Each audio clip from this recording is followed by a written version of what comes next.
என்ன அது? உள்ள ஏதோ இருக்கிற மாதிரி இருக்கு. உனக்கு ஏதாவது தெரியுதா?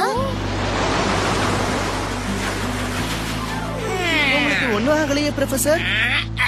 நிலத்துக்கு வந்துட்டமா.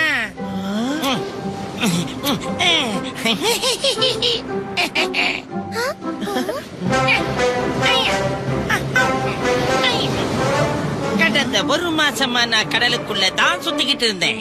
என்னது, ஒரு மாசமாவா? அதுக்கு காரணம்? நான் கடல்ல வாழற பிராணிகளை பத்தியும் ஜீவ ராசிகளை பத்தியும் ஒரு ஆராய்ச்சி பண்ணலாங்கிற முடிவுக்கு வந்தேன்.